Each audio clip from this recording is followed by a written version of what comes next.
회개하고 돌이키라 라는 말씀으로 제목으로 하나님 말씀 함께 보도록 하겠습니다. 지난주에 이어서 베드로의 설교를 함께 살펴보도록 하겠습니다. 오늘 설교는 베드로가 성전문에서 구걸하던 안진뱅이를 고친 사건이 있죠. 초대교회가 시작된 이래로 어떻게 보면은 처음으로 베푼 이적의 사건입니다. 그 사건이 있은 이후에 쭉 이어지는 일입니다. 성전 미문에서 구걸하던 사람에게 금과 은을 주기보다는 병을 고쳐야 하겠다라는 생각이 베드로와 요한에게 들었고 베드로가 그 사람을 고쳐 주었습니다. 그런데 이게 그 성전에 굉장히 큰 사건이 되었어요. 왜냐하면 우리 다음 주에도 이제 보겠지만 이 사람이 40여 년 동안 태어날 때부터 이제까지 계속 안전뱅이로 있었고 계속 구걸하던 사람인데 이 사람이 막 뛰면서 하나님을 찬양하는 모습을 보니까 놀랄 수밖에 없죠. 말씀의 정황을 보면은 처음에는 바로 못 알아봤던 것 같아요. 사람들이 당연하죠. 예, 당연히 앉아 있어야 되는 사람이 막 걷고 뛰고 찬양하고 있으니까 그 사람 좀 모르겠죠. 그런데 어땠을까요? 가까이 가는 사람들이 그 사람 좀 알아보고 다 놀랬고, 그러면 멀리서 가는 사람들도 무슨 소린가 해서 다가갔고, 멀리서 볼 때는 저 사람이 누군가 하고 했겠지만 갈수록 그 사람인 줄 알아보고 다 놀랬겠죠. 그래서 이렇게 기록하고 있습니다. 뛰어서서 걸으며 그들과 함께 성전으로 들어가면서 걷기도 하고 뛰기도 하며 하나님을 찬송하니, 네, 어떤 그런 놀라운 액션들이 있는 거예요. 그 사람에게. 그러니까 모든 백성이 그 걷는 것과 하나님 찬송을 보고 그가 본래 성전 미문에 앉아 구걸하던 사람인 줄 알고 그의 일어난 일로 인하여 심히 놀랍게 여기며 놀라니라. 지난주에도 봤죠. 이상한 표현이에요. 놀랍게 여기며 놀라니라. 예. 자, 사람들이 이렇게 막 놀랍게 여기는 상황이 일어났어요. 이게 좀 가늠이 안 되는데 여기 있는 사람이 최소 5천 명이 넘는 사람입니다. 어마어마한 군중들이 거기에 몰렸어요. 그게 이제 그들의 종교 생활이죠. 예루살렘에서 함께 시간이 되면 함께 나와서 막 모여서 기도하며 하는. 그런데 그 일이 일어나니까 난리가 난 거예요. 그러던 중에 이 사람이, 이 고침을 받은 사람이 어떻게 했냐면 베드로와 요한을 붙들었다라고 얘기를 해요. 왜 붙들었는지는 말하고 있지 않습니다. 저는 두 가지를 생각해 보게 돼요. 하나는 너무 고마워서, 또 하나는 이 사람 자기를 고친 이 능력이 어떻게 나타났는가. 단순히 고침 받은 게 좋은 게 아니라 실은 굉장히 신적인 능력이 임한 거잖아요. 그것을 보면서 그 모든 것에 대해서 궁금한 마음과 알고 싶은 마음으로 간절한 마음으로 붙들지 않았을까 생각을 합니다.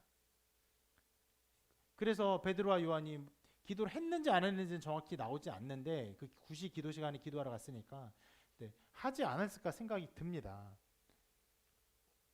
그래서 베드로와 요한을 계속 붙드는 상황이 됐고 이 사람에게 사람들이 몰렸고 이 사람은 또 베드로와 요한을 계속 붙들고 있으니까 이런 장면이 벌어지는 거죠. 백성이 크게 놀라며 그들이 있는 곳으로 모였어요.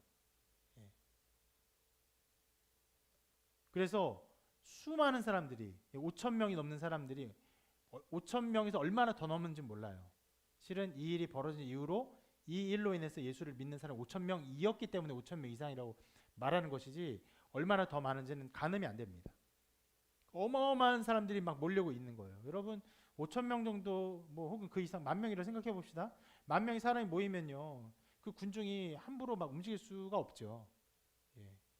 이렇게 몰려가지고 함부로 운신하기도 어려운 상황이 됐을 거예요. 그리고 그 모든 사람이 뭘 하고 있습니까? 이 병자를 주목하고 있어요. 그리고 이 병자는 베드로와 요한을 붙들고 있는 거예요. 아주 자연스럽게 베드로와 요한이 이 사람들에게 이 모든 일의 원인에 대해 설교할 수 있는 어떤 장면이 벌어지게 됩니다.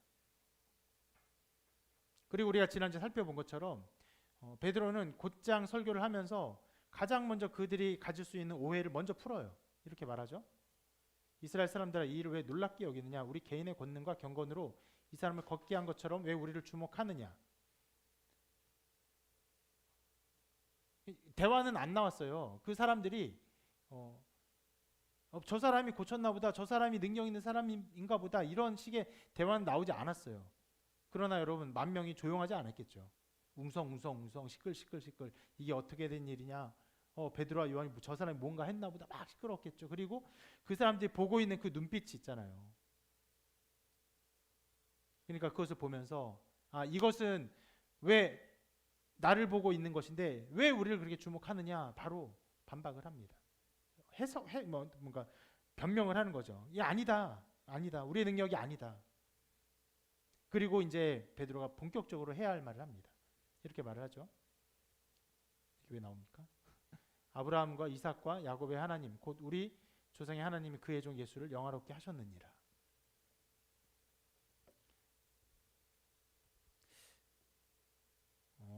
이 말을 보면요, 우리가 보통 생각할 수 있는 어떤 대사와는 조금 달라요. 우리 이런 대사를 생각할 수 있어요. 왜 우리를 주목하냐? 우리가 고친 게 아니다. 이런 식으로 말할 수 있어요. 우리가 고친 게 아니라 예수께서 이 사람을 고친 것이다. 그렇죠? 이런 대사가 더 우리 머릿속에 생각이 나죠. 그런데 이 말과 위의 말 조금 달라요. 이제 미사여구도 많고. 근데 여러분, 지금 우리가 짧지 않은 글을 읽었지만 이 글을 읽는 게 얼마 정도 걸렸습니까? 시간이? 오늘 본문 읽는 게 몇 분 걸린 것 같아요? 길어야 3분, 한 2분 정도? 그럼 여러분, 실제로 베드로가 그 설교를 할 때 그 10,000명이 넘는 사람들에게 이 2분 설교를 했을까요? 그렇지 않죠. 예수님의 대부분의 설교도 마찬가지고 이 설교도 마찬가지고, 그 설교를 그대로 하나도 놓치지 않고 받아 적어서 속기사가 있는 것도 아니고, 받아 적어 쓴 게 아니라 누군가가 듣고 그것을 기억하여 전해주고, 그 전해준 것을 누가가 받아서 기록한 것인데, 기록하면서 필요한 부분들을 어떻게 보면 응축하여서 기록한 것이에요. 근데 응축하여 기록한 것 치고는 위에 한 말, 아브라함과 이삭과 야곱의 하나님, 곧 우리 조상의 하나님이 그의 종 예수를 영화롭게 하셨느니라라는 말을 보면은 굉장히 미사여구가 많은 것 같아요. 왜 그렇게 생각하냐면, 저도 마찬가지, 설교를 준비하면서 저도 마찬가지, 여러분 모두도 이것을 보면서 어떤 특별한 중요한 메시지의 핵심들, 의미들을 파악하기 어렵습니다. 여러분의 정서 속에, 인식 속에는 위에를 읽으면서는 그냥 밑에라고만 생각해요. 무슨 말이냐면, 위에 것을 쭉 읽으면서 예수님이 고치셨다라고 베드로가 말을 하고 있구나 라고 생각하지, 그 위에 말의 의미들을 깊이 생각을 못한다는 것이에요.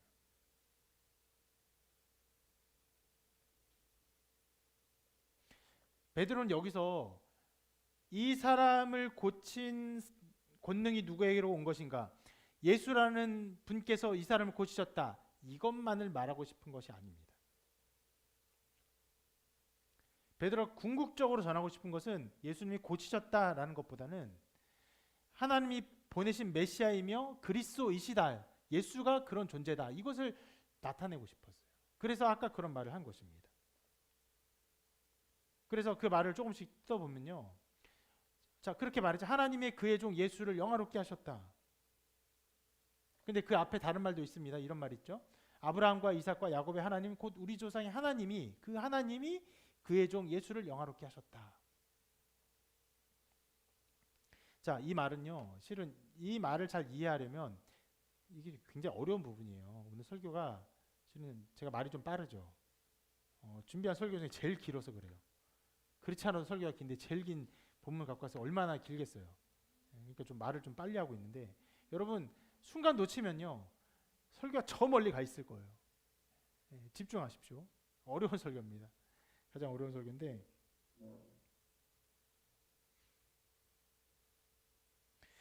자, 아브라함과 이삭과 야곱의 하나님, 곧 우리 조상의 하나님이, 이런 말은요, 실은 그 당시 이스라엘 백성들의 신앙을 드러내주는 말이에요. 그러니까 오늘 설교가 왜 어렵냐면, 그 당시에 베드로는요, 그 유대인들의 그런 인식과 그런 생각들을 다 알고 있어요. 말을 하면요, 사람들이 알아들어요. 뭐 우리나라 말 같은 경우 예를 들어서 아리랑 고개로 넘어가듯이 뭐 이런 식으로 얘기를 하면 대충 느낌이 오잖아요. 심리도 못 갈 것입니다. 뭐 이런 식으로 말하면 대충 오잖아요. 근데 영어로 해석하면 이게 무슨 소리예요? 전혀 이해를 못해. 비슷한 거예요. 이 말을 이야기해서 아브라함과 이삭과 야곱의 하나님 곧 우리 조상의 하나님이 이 말을 이해하려면요. 실은 성경에 나오는 구약의 구원 역사 하나님이 이 세상을 어떻게 구원하시는 구원 역사를 좀 알아야 돼요. 짧은 시간 안에 이것을 좀 얘기를 나누고자 합니다. 자, 아브라함, 이삭, 야곱. 아브라함의 아들은 이삭이고 이삭의 아들은 야곱이죠. 자, 아브라함이 하나님의 택함을 받은 사람입니다. 아주 특별한 사람이에요. 실은 아브라함이 특별한 존재가 특별한 것이 아니라 하나님이 아브라함 때부터 이 세상을 향한 하나님의 구원 역사의 방식을 다르게 했기 때문에 이때부터 특별한 일이 벌어지는 것이에요. 이 아브라함 이전과 이후는 달라요. 이전에는요. 아담으로부터 시작된 모든 인류 역사에서 하나님이 어떤 누구 한 사람을 따로 택하여서 그 사람에게만 말씀하고 그 사람에게 하나님의 계시를 주시는 이런 것들이 아니었어요. 하나님이 아담에게 말씀하셨죠. 그리고 때때로 누군가에게 나타나셨죠. 그러면 그 말씀들이 하나님 주시는 모든 것들이 그들 모든 자손들에게 구전됩니다. 오래 살았어요. 수백 년씩 살았습니다. 600년, 700년, 900년씩 살았어요. 그러면 아담도 그렇게 오래 살았고 그 후손도 다 오래 살았기 때문에 배운 사람들이 자손들을 가르치고 또 자손들을 가르치고 해서 기본적으로 모든 민족에게 하나님의 복음의 어떠한 것들이 나타나는 시대였습니다. 그런데 세상이 타락했죠. 그래서 홍수 심판을 합니다. 그런 홍수 심판을 하고 노아의 가족만 남아요. 8명만. 노아와 아내와 아들 둘과 아내 둘. 아들 셋이죠. 아들 셋 그리고 아내들 8명만 남아요. 그렇게 한 가족만 남았는데 그러면 여러분 어떻게 보면 이 노아의 가족은 아담과 똑같아요. 아담으로부터 모든 인류가 시작됐고 이제 심판으로 다 죽고요. 노아의 가족만 남아요. 그리고 또 여기서 모든 민족이 시작이 됩니다. 그런 면에서 하나님이 이 세상을 심판하는 어마어마한 심판의 일이 있었지만 이 물심판으로 있었던 그 이전 시대와 이 대홍수로 있었던 심판 이후의 세대는 다르지 않아요. 똑같은 시대입니다. 구원 역사에 있어서. 그런데 이 이후에 사람이 실은 똑같은 상황에서 또 타락하죠. 그 타락을 단적으로 보여준 사건이 바로 바벨탑 사건이에요. 여러분 구원 역사 이 흐름을 이해하지 못하면요. 궁극적으로 하나님의 선택, 하나님의 구원 역사의 의미를 전혀 알지 못해요. 바벨탑 모르는 사람 별로 없죠. 우리 어린이들도 바벨탑 알죠? 예, 알아요. 여러분들 알아요. 근데 구원 역사의 흐름 속에서 이것이 어떤 의미를 가졌는지를 아는 사람은 그렇게 많지가 않아요. 교만해서 탑을 쌓다 이 정도만 아는 것이죠. 자, 이것을 잘 알기 위해서는 실은 홍수 이전에 하나님의 마음을 알아야 됩니다. 홍수 이전에 하나님께서 이렇게 말씀하셨어요. 함께 읽어볼까요? 시작. 땅에 사람을 만든 것이 후회가 되어 내가 창조한 사람을 지상에서 쓸어버리겠다. 사람으로부터 짐승과 땅에 기어다니는 생물과 공중의 새까지 모조리 쓸어버릴 것이다. 내가 이것들을 만든 것이 정말 후회가 되는구나. 좀 성경의 말을 더 쉽게 이해하기 위해서 좀 현대인의 성경으로 써놨는데 하나님 후회하셨어요. 신이 어떻게 후회할 수 있는가 이것은 여러분 차후에 얘기하도록 하고 하나님이 이 세상을 지으신 것을 후회하실 정도로 땅에 죄악이 관영했습니다. 그리고 심판했죠. 아까 말한 것처럼 심판하고 노아만 살아남았습니다. 노아의 가족만. 그런데 아까 말했던 것처럼 죄악이 또 관영해요. 그리고 또 관영한 죄악의 상태를 성경이 이렇게 기록하고 있습니다. 같이 한번 읽어볼까요? 시작. 자, 성읍과 탑을 건설하여 그 탑 꼭대기를 하늘에 닿게 하여 우리 이름을 내고 온 지면의 흩어짐을 면하자. 흩어짐을 면하자면 굉장히 좋은 것 같지만 사실 하나님 우리에게 명령하셨습니다. 아담 때부터 명령하셨어요.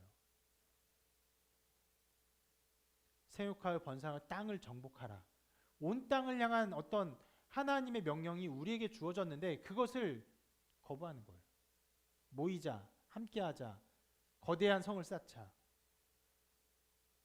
교만하자 얘기를 하는 거예요.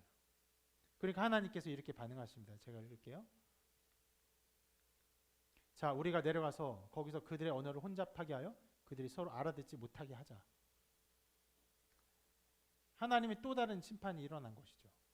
이전에는 모든 생명을 앗아갔다면 이제는 모든 어떤 교통함을 앗아가셨어요. 그들이 섞이지 못하게 하셨어요. 나누어지게 하셨어요. 강제로. 자, 이것이 실은 원역사입니다. 아담 이후로 있었던 원역사예요. 그리고 흩어졌어요. 나누어졌어요. 거기에 있었던 인류 역사의 어떤 흐름은 우리가 다 알지 못해요. 나누어지고 흩어지고 쪼개지고 온 땅에 나누어져서 각자의 삶을 살아가는 그런 족속들이 되었습니다. 그때에 갑자기 하나님이 아브라함을 택하세요. 그리고 하나님이 새로운 구원의 역사를 이루십니다.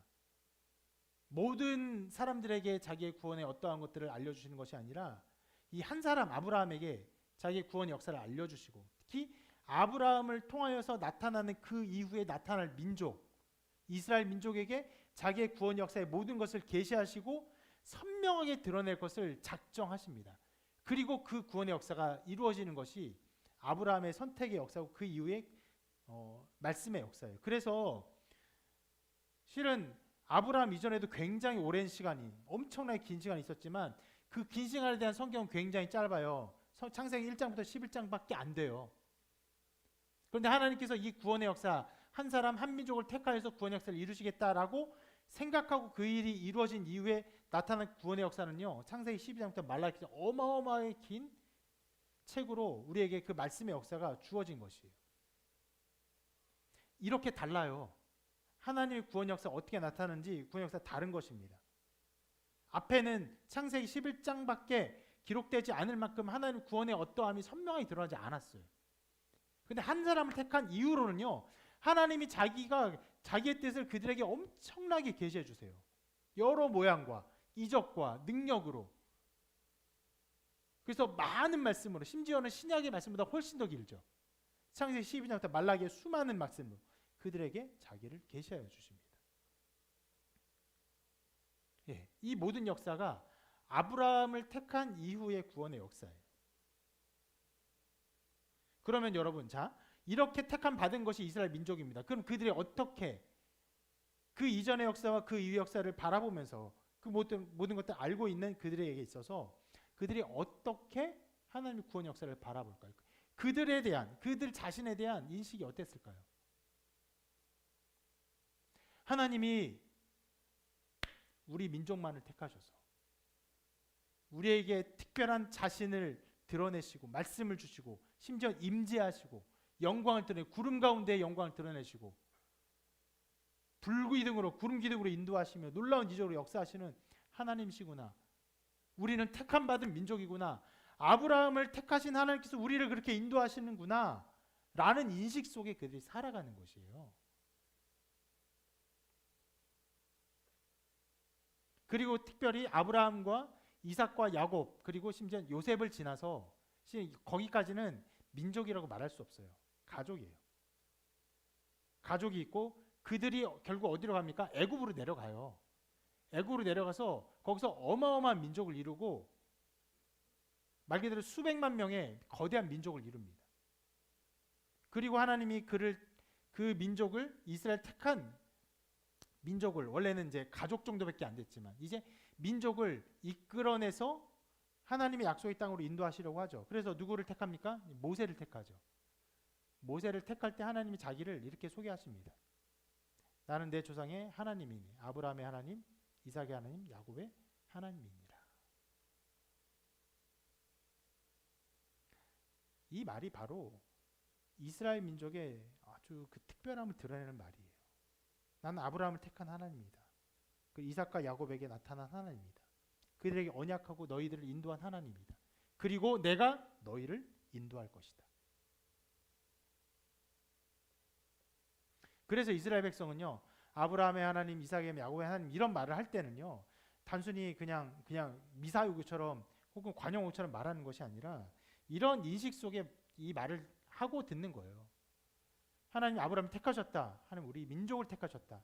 그리고 그의 모든 은총을 우리에게 베푸셨다.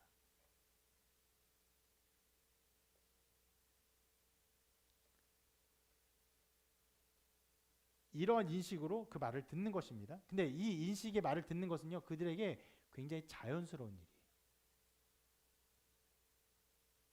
지금 어떤 상황인지 다시 한번 보십시다. 베드로가 이 병 고친 사람의 어떤 원리를 말하면서 우리가 고친 것이 아니다 라고 말하면서 아브라함, 이삭, 야곱의 하나님이 이 예수를, 그의 종 예수를 영화롭게 하셨다 이렇게 말을 하고 있는 것이에요.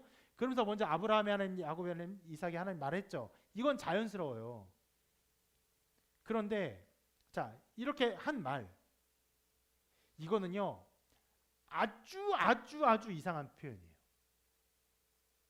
말도 안 되는 표현이에요. 왜냐하면 그들의 인식 속에서, 그들의 인식을 이 말씀을 통해서 이렇게 추적하는 것이 굉장히 중요합니다. 그래야 그 당시의 상황들이 다 이해가 돼요. 자, 그들의 인식 속에서 예수가 어떤 존재냐? 예수는 하나님의 저주를 받아 죽은 사람이에요. 만약 여러분 처음에 사람들이 막 주목할 때 우리가 고친 것이 아니다, 예수가 고친 것이다 라고 말하면요, 사람들의 인식 속에 어떤 생각이 들 수 있냐면 예수가 어떤 특별한 존재냐, 예수가 어떻게 저 사람을 고쳤냐, 이렇게 생각할 수가 있어요. 자연스러운 인식의 흐름입니다. 그런데 아브라함의 하나님, 이삭의, 야곱의 하나님이 그의 종 예수를 영화롭게 하셨다 이렇게 말을 하면 무슨 말도 안 되는 소리를 하냐, 완전한 거부감이 그들 속에 일어날 수밖에 없는 거예요. 왜요? 예수님이 저주받아 죽었기 때문에 그래요. 이 저주받아 죽었다는 인식이 어느 정도인지를 이해하는 것이 중요합니다. 여러분, 예수님을 따르는 사람들이 많았습니까? 적었습니까? 예수님을 따르는 그 군중들이 많았어요? 적었어요? 굉장히 많았어요. 어마하게 많았습니다. 그런데 자, 특히 이제 예루살렘 입성시에는 그 군중이 굉장히 많은 수를 이루었고, 들어갈 때는 호산나 다윗의 자손이여 호산나 외치며 찬양을 했죠. 다윗의 자손으로 오셔서 이스라엘을 회복할 분으로 예수님을 받아들였어요. 그런데 입성하고 돌아가실 때까지 고작 일주일이 되지 않는 시간 가운데 결국 예수님이 죽음을 당합니다. 공회에 의해서 공식적으로 재판을 받아 로마에 넘겨졌고, 로마의 재판을 받아 그리고 공식적으로 죽음을 당했어요. 어떤 죽음을 당했으면 십자가에 달려 죽었어요. 이미 그 십자가에 달려 죽기 전에 제자들은 다 떠났어요. 흩어졌어요. 거부했어요. 예수를 저주했어요. 그리고 그 더 겉에 있는 제자들, 핵심 그 사도들 말고 그 또 다른 수많은 사람들은 어디 있는지 보이지도 않아요. 그런 상황에서 예수님이 공식적으로 나무에 달려 죽음을 당했어요. 이것은요, 저주의 상징입니다. 그 누구라도 나무에 달려 죽으면요, 그러니까 우리 애들한테도 물어봤지, 십자가에 달려 죽는 것이 얼마나 고통스러운 일일까요? 굉장히 무서운 일이죠. 잔인한 일이고, 얼마나 아플까, 고통스러울까, 얼마나 괴로울까, 이런 생각이 들지만 이스라엘 사람들이 생각하는 십자가에 대한 개념은 그런 정도가 아니에요. 나무에 달렸으니까 저 사람은 하나님이 공식적으로 저주한 사람이 되는 거예요. 왜냐하면 이 말씀 때문에 그렇습니다. 그 채를 나무에 밤새도록 두지 말고 그날에 장사하여 내 하나님 여호와께서 내 기업으로 주시는 땅을 더럽히지 말라. 나무에 달린 자는 하나님께 저주를 받았음이니라.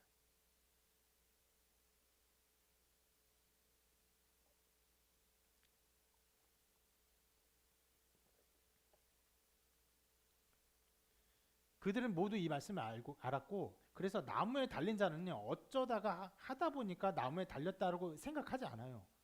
나무에 달렸으면 하나님의 저주를 공식적으로 받은 거예요.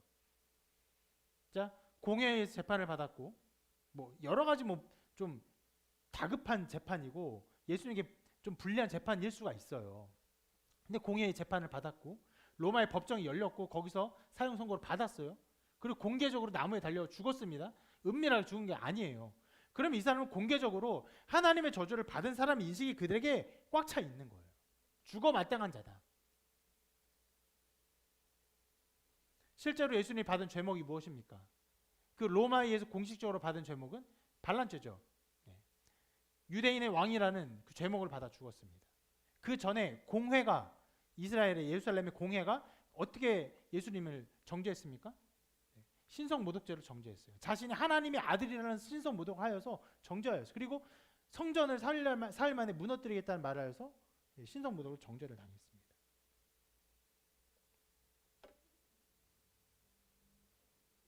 그렇기 때문에 자, 그들이 알고 있는 하나님, 이스라엘을 택한 하나님이, 이스라엘 복주신 하나님이 이 예수, 저주를 받아 죽은 예수를 영화롭게 했다는 말은 도저히 앞뒤가 하나도 안 맞는 말이 되는 거예요.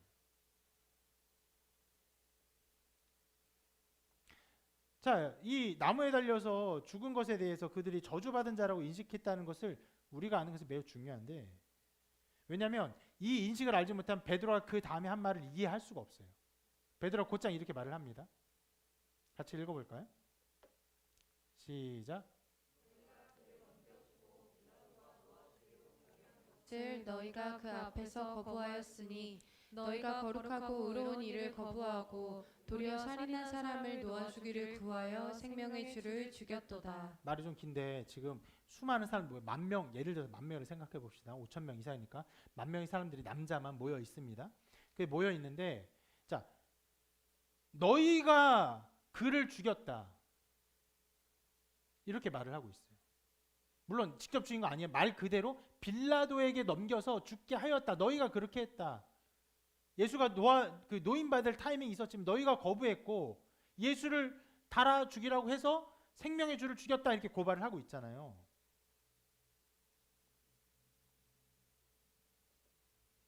실제로 그 사건에 벌어진 그 상황들의 말씀들이 이렇게 기록하고 있습니다.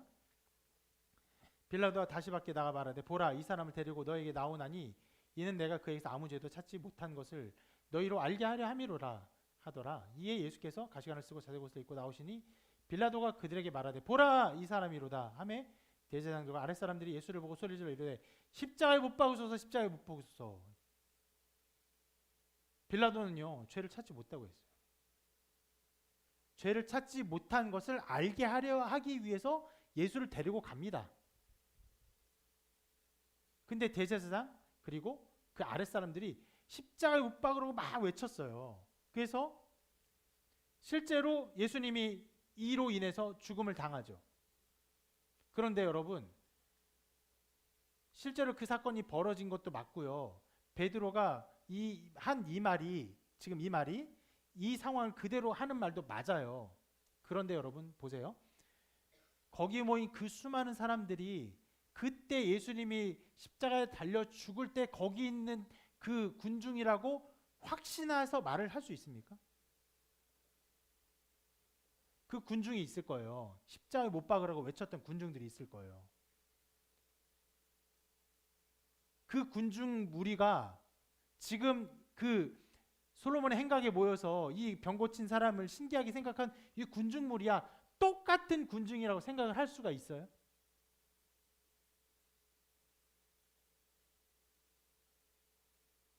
억측이죠.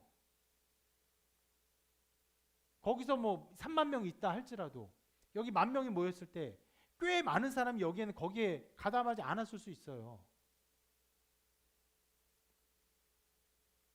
베드로가 지금 이 사람들을 고발하는 고발은요 굉장히 과한 거예요. 너희가 죽였다.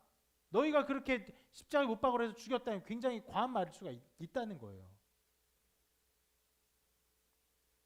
근데 왜 베드로가 이렇게 말할 수 있냐면 아까 말한 것처럼 예수가 십자가에 달려 죽었어요. 죽게 되면서 그 모든 상황들이 사람들이 다 알려져요. 그 모든 이야기들이. 그냥 갑자기 죽었다가 아니라 실은 예수의 이야기는 그 당시에 가장 인기 있는 이야기여서 그 죽었다가 아니라 어떻게 죽었느냐 그 바라바죠. 바라바를 놓아줄 것을 요구하고 그리고 예수를 그 십자가에 못 박으라고 요구했기 때문에 예수가 죽었다는 소문들이 다 났고 예수가 마침내 죽었어요. 그런데 이거를 들은 모든 사람들도 예수가 나무에 달려 죽었기 때문에 이 예수는 하나님의 저주를 받았다고 다 인식을 해요. 인식하면서 어떻게 합니까? 죽어마땅한 자다라고 알고 있는 거예요. 그러니까 실제로 그들이 적극적으로 우리는 예수를 십자가 못 박으로 말한 적이 없어요라고 변명을 할지라도 그들의 마음속에 예수는 죽어 마땅한 자로 다 인식을 하고 있는 공통의 대중 인식이 있었던 거예요. 그러니까 베드로가 그것을 알고 있기 때문에 이것을 아주 분명하게 선포하는 거예요. 너희가 죽였다.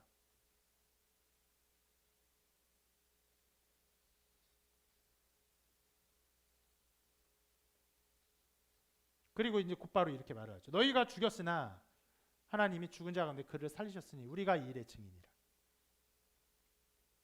그리고 이제 그 말을 합니다. 그 이름을 믿음으로 그 이름이 너희가 보고 아는 이 사람은 성하게 하였나니 예수로 말미암아 난 믿음이 너희 모든 사람 앞에서 이같이 완전히 낫게 하였느니라. 대단히 이상한 일이 벌어진 거예요. 지금 이 말을 듣는 사람들은요, 뭐랄까? 그 인식에 완전히 그 엄청난 혼돈, 카오스가 벌어지는 거예요. 그들은 예수가 나무에 달려 죽을 때 저주 받은 줄 알아요. 그런데 아브라함의 하나님께서 그를 영화롭게 하셨다. 그게 무슨 말이야? 근데 그 예수가 살아났다고? 그리고 그 이름 때문에 이 사람이 나와서 이 모든 일이 벌어졌다고? 너무나 혼동스러운 일이에요. 그래서 여기까지만 하면은 실은 어떤 면은 설교가 되게 미완성이라고 말할 수 있어요. 예수가 어떤 존재인지를 더 설명해야 돼요. 그래서 그 뒤에 이야기가 더 나오는 것입니다. 연속해서 지금 베드로가 이렇게 말을 합니다. 하나님 모든 선지자의 입을 통하여 자기의 그리스도께서 고난받으실 일을 미리 알게 하신 것을 이와 같이 이루셨느니라. 수많은 선지자의 입을 통해서 그리스도를 예견하셨고 그 고난을 예견하셨고 그것이 지금 이루어졌다라고 말을 해요. 그리고 그 밑에 절에서 22절부터 26절까지의 말씀을 통해서 이 선지자의 이야기들을 더 자세하게 설명을 합니다. 어떻게 보면 자세한 부연 설교예요. 자세한 어떤 1대지, 2대지, 3대지라고도 말할 수 있어요. 한 개씩 살펴보도록 할게요. 자, 먼저 이렇게 말합니다. 선지자를 말하면서 모세를 먼저 말해요. 같이 한번 읽어볼까요? 시작. 모세가 말하되 주 하나님이 너희를 위하여 너희 형제 가운데서 나 같은 선지자 하나를 세울 것이니 너희가 무엇이든지 그의 모든 말을 들을 것이라. 자, 모세를 인용하고 있죠. 모세가 아주 특별한 존재의 선지자이기 때문에 이 말을 인용하고 있는 것입니다. 자, 하나님께서 아브라함을 부르신 것처럼 하나님 모세를 부르셨어요. 아브라함이 민족의 시초에 특별함이 있었다면요, 모세는요 그의 사역의 모든 면에 있어서 하나님이 그에게 권위를 허락하시고 어떤 권세를 허락하심에 있어서 아주 특별한 존재로 사용이 됩니다. 우리가 알고 있는 것처럼 모세가 어떻게 했습니까? 이스라엘 백성을 인도했죠. 10가지 재앙으로 끌어냈습니다. 그들의 구원자였어요. 인도자였어요. 민족의 지도자였습니다. 그리고 십계명에 가서는 모세가 무엇을 합니까? 그 시내산에 가서 십계명을 받아요. 그러니까 율법의 수여자가 되고 율법의 선포자로서 그 모든 일을 했어요. 그리고 우리가 최근에 지금 레위기를 보고 있잖아요. 아침 묵상 방송을 열심히 보신 분들은 이해가 조금 더 자세히 생각하는데, 레위기 중에서 하나님께서 모든 제사를 알려주시고 이제 이 모든 것대로 제사를 해야 하기 위해서 누구를 세웁니까? 제사장들을 세우죠. 그래서 제사장과 대제사장을 세워요. 그런데 제사장을 세울 때는 기름 붓는 사람이 필요해요. 누가 붓냐면은 모세가 붓습니다. 여러분, 그 제사의 그 장의 어떤 위임식을 보면요, 굉장히 거룩한 거룩함, 정결함, 예식들을 치러가면서 이 아론을 세워가거든요. 대제사장 아론을. 그런데 그 정결하고 거룩하게 준비된 아론보다 더 위의 권세로서 아론에게 기름을 붓는 사람이 모세예요. 그럼 되게 의아해요. 모세가 어떤 존재라는 거예요? 대제사장보다 위에 있는 존재. 이스라엘 백성의 모든 죄를 사하며 그 모든 제사를 관리 감독하고 하나님의 대표로서 거룩한 지성소에 나가 하나님을 만나 뵐 수 유일한 사람은 대제사장인데, 실은 이 제사장이 세워진 이후로 대속죄일마다 유일하게 아론만 그 지성소로 들어가요. 그런데 이 아론보다도 더 높은 존재로서 이 사람을 세운 사람이 모세라는 거지.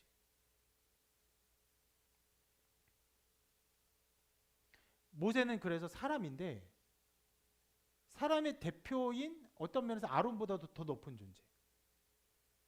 흡사 하나님 같은 존재. 하나님의 율법을 받아 수여하고 구원하고 이적 베풀고 심지어 아론까지 자기가 기름 부어 세우고,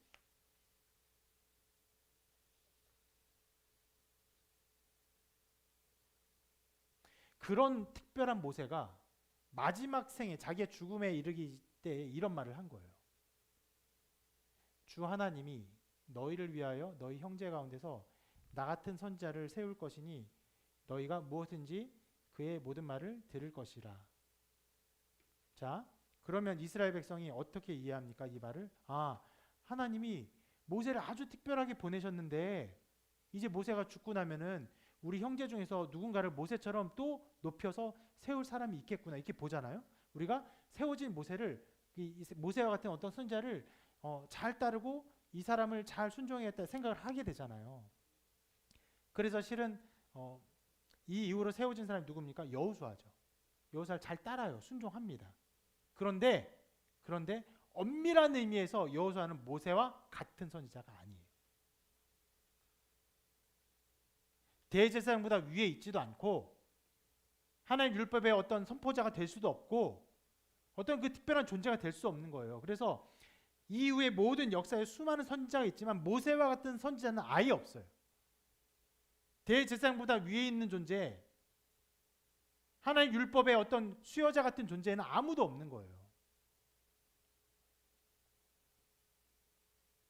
그러면서 지금 베드로가 선포하는 겁니다. 너희가 알고 있는 것처럼 모세가 나와 같은 선지자를 세운다고 했을 때 그 모세와 동등한 권세와 권위를 가진 그 유일한 선지자가, 이 나와 같은 선지자가 바로 예수라는 거예요. 그들은 기억해요. 그들은 알고 있어요. 모세와 같은 특별한 사람이 우리를 인도할 것을 그 소망하는 마음이 있어요. 너희들 마음에 그런 마음이 있지 않느냐? 모세와 같은 선지자가 우리를 인도할 그런 인식을 가지고 있지 않냐?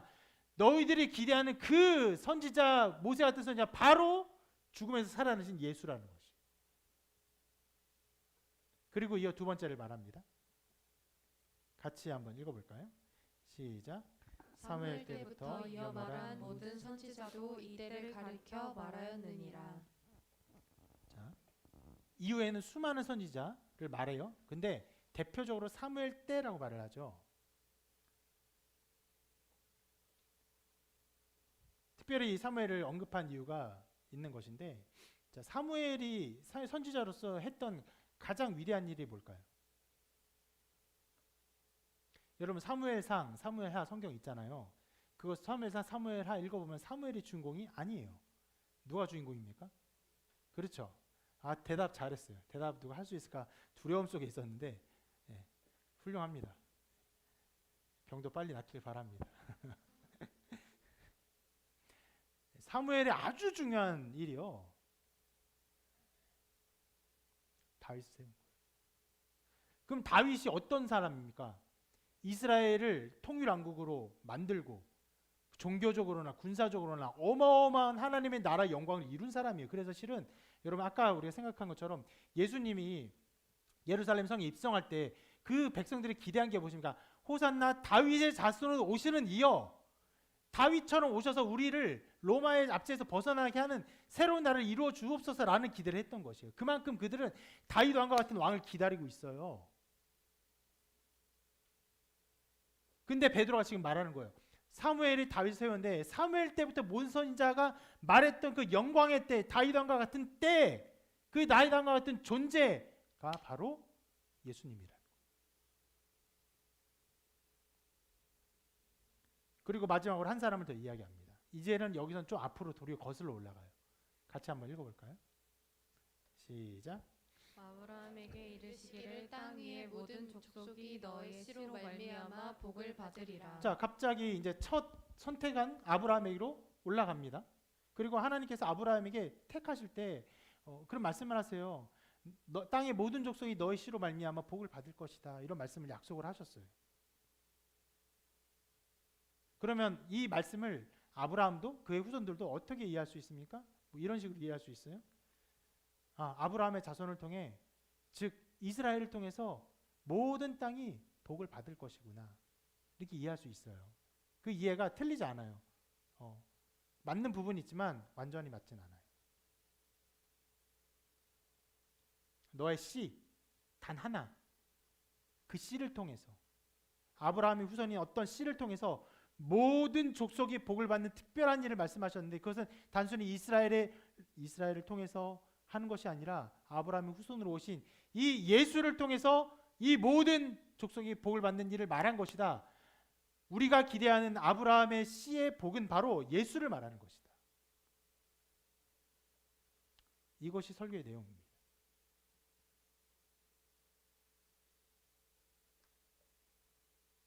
아까 처음에 말, 하나님이 예수를 영화롭게 하셨다, 이 말 굉장히 이상한 말이에요.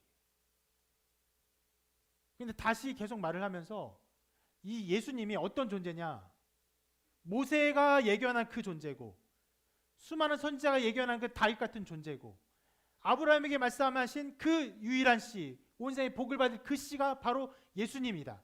아브라함 때부터, 모세 때부터, 수많은 선지자 때부터 이미 예견되고 말씀되어지고 준비되어 온 분이 바로 예수님이다. 하나님이 그를 영화롭게 하셨다라고 말을 하는 것이. 다시 말하면 모세 같은 선지자, 사무엘과 모든 자가 말한 이스라엘의 회복의 때 아브라함의 씨로 말미암아 복을 받는 것, 이 모든 것이 너희가 죽였으나 하나님이 살리신 예수를 말하는 것이다. 이렇게 설교하고 있는 것입니다. 그러면서 베드로가 그 중간에 실은 쭉 대부분이 다 설교예요. 그러니까 설명이에요. 설명을 하면서 중간에 한번 설교처럼 이렇게 해라 라고 외치는 부분이 있습니다. 뭐라고 외치냐면은 회개하고 돌이켜 너희 죄 없이 함을 받으라 라고 말을 합니다. 자, 여기서 여러분 말씀이 말하는 회개를 알아야 돼요.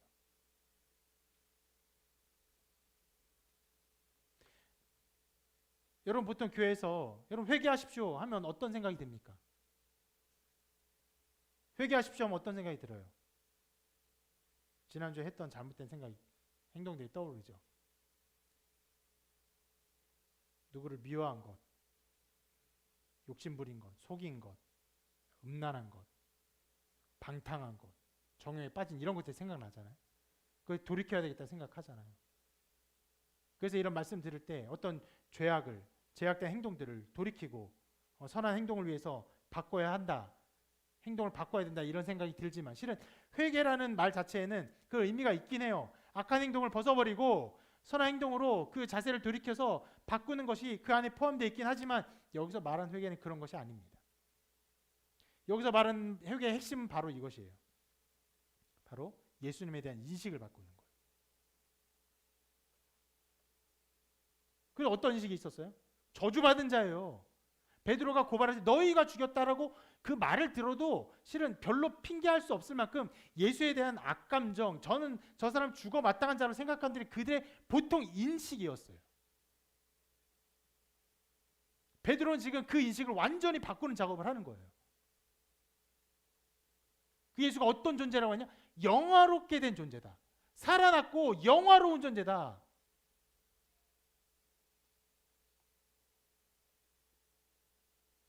그래서 굉장히 어렵고 힘든 설교를 통해서 그들의 모든 인식을, 실은 그들의 모든 인식 속에서 아브라함 하나님, 이삭의 야곱의 하나님, 그리고 모세에 대한 믿음, 그리고 사무엘의 선지자에 대한 모든 믿음, 다윗에 대한 믿음, 그 아브라함에 대한 어떤 선택에 대한 모든, 이 모든 것들이 그 신앙의 모든 근거에 다 뿌리 박혀 있어요.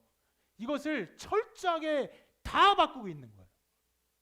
너희들이 생각하는 그 모든 인식의 근간들은 다 하나님이 예수를 가리켜 하는 말씀입니다.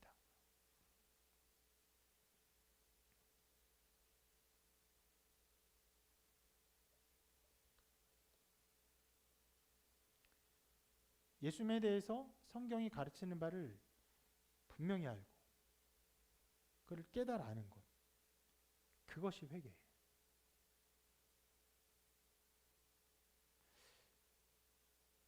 오늘 설교 제목이 실은 제가 뭐였죠? 오늘 설교 제목이 회개하고 돌이키라. 굉장히 강력한 제목이에요. 제가 이런 제목을 그렇게 많이 안 쓰는데 이런 거 들으면 막 부담이 느껴져요. 그 종종 설교자들도 이런 회개하고 돌이키라 이런 태도를 요청하기 위해서는 굉장히 여러분들의 어떤 죄악들을 고발해요. 여러분들 악함을 고발합니다. 예배에 대한 잘못된 태도들, 정욕적인 태도들, 세상 풍속을 따르는 모든 태도들. 오늘 또 유독 예배 때 지각 엄청 많이 했잖아요. 그런 거를 막 끄집어내서 정죄하거나 뭐 정죄란까지는 그러니까 그런 것에 대해 책망을 하거나 태도를 바꾸려는 말을 할 수 있어요. 근데 성경이요, 이 회개를 요청하면서 어떤 일을 하고 있습니까? 굉장히 어려운 예수님에 대한 인식의 작업들, 성경에 근거한 하나님이 역사한 역사, 하나님 구원 역사를 통해서 그들이 알고 있는 하나님과 그들이 알고 있는 구원자, 그들이 알고 있는 새로운 오실 다윗 왕에 대한 이 인식들을 완전히 바꾸는 작업을 하고 있는 것이고, 저도 그 일을 하고 있는 것입니다.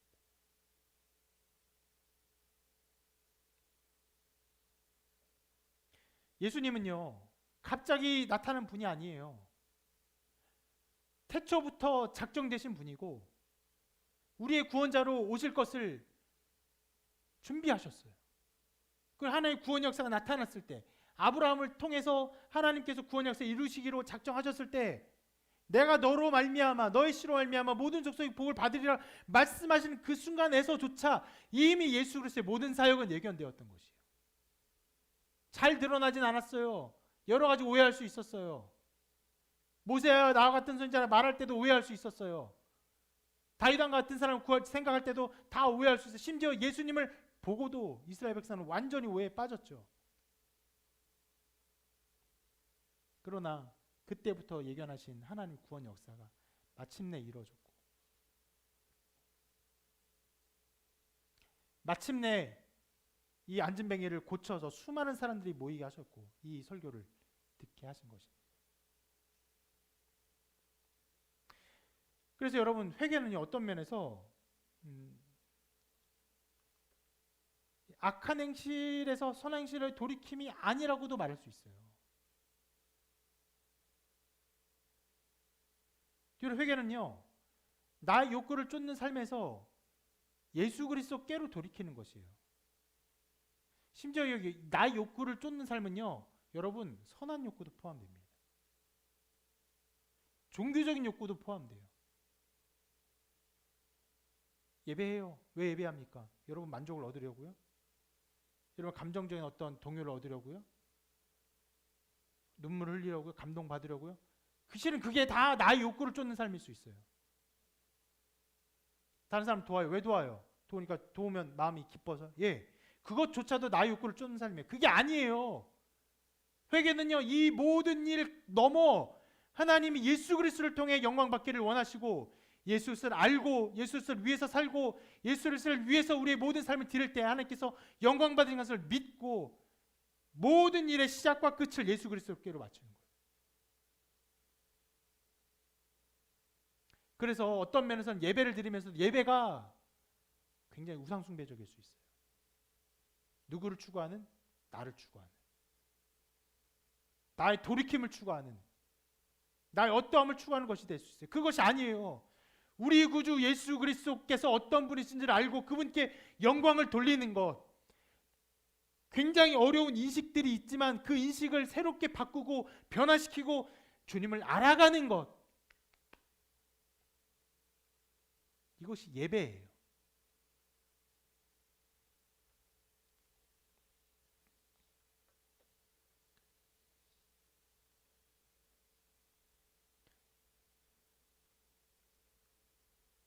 여러분, 그분을 알고 그분을 기뻐하고 그분께 영광 돌리는 것이 신자의 영광의 모든 것입니다. 이 우주의 영광의 모든 것이에요. 하나님의 마땅히 받으실 찬양의 모든 것이에요.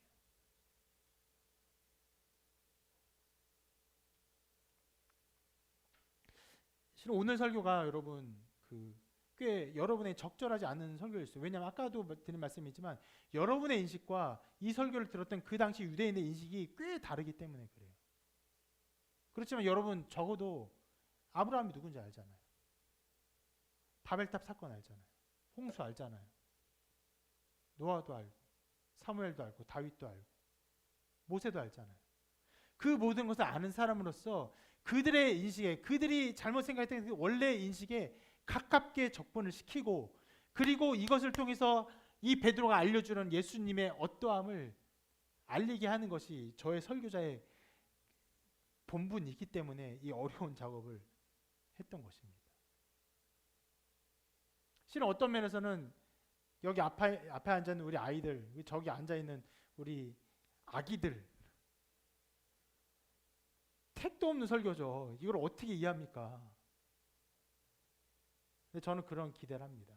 여러분들이 정말 이 구약의 말씀을 아는 사람으로서 정말 예수 그리스도를 알고 예수 그리스도 어떤 분인지 아는 그런 인식과 인식의 변화와 그것으로 말미암아 하나님을 기뻐하고 하나님 예배하는 삶을 살면요, 여러분의 태도와 눈빛 안에서 아이들이 신앙이 자랄 수 있다고 생각해요.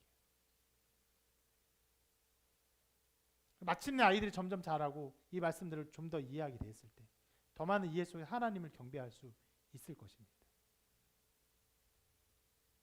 하나님이 하나님 영광 받으시려는 그런 말씀들, 하나님의 구원 역사에 이런 것들을 이해하지 못하고, 이러한 면면들을 이해하지 못하고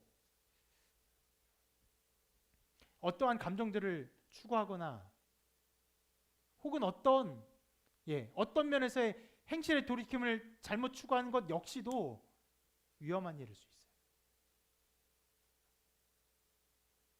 그리스도를 아는 지식 안에서, 그가 우리의 구원자 되시는 것을 믿는 믿음 안에서, 그 안에서 우리 안에 새로운 심령은 생겨나고 우리의 믿음은 새로워집니다. 그런 면에서 우리는 실은 날마다 회개할 수 있어요. 어떻게 해요? 예수 그리스도를 더 알아감으로. 오늘 본문 한번 읽어보십시오. 여러분 이 설교를 듣기 전에 여러분이 생각했던 어떤 생각으로 한번 읽어보시고 설교를 생각해서 읽어보십시오. 설교의 내용들이 조금 더 다르게, 말씀의 내용이 다르게 들릴 것이고 베드로가 기대했던 바들을 조금 더 이해할 수 있으리라 생각합니다. 말씀 안에서 주님을 더 알아감으로 하나님께 영광 돌리는 삶이 되기를 바랍니다. 그것이 바로 회개하고 돌이키는 것이. 실은 이 부분은 정말 저도 회개하고 돌이켜야 됩니다. 수시로 끊임없이 눈앞에 보이는 어떠한 열매를 추구합니다. 저 사람이 이렇게 했으면 좋겠고 저 사람이 저렇게 했으면 좋겠고, 이거보다 더 중요한 게 무엇입니까? 우리 구주 예수 그리스도를 아는 것이. 그리스도를 향한 마음, 그리스도를 향해서 살아가는 이 추구와 믿음이 더욱더 새롭게 되어야 합니다. 그런 은혜가 여러분 가운데 있기를 바라고 주님을 높이고 주님을 찬양하는 신앙이 되기를 주님의 이름으로 축원합니다.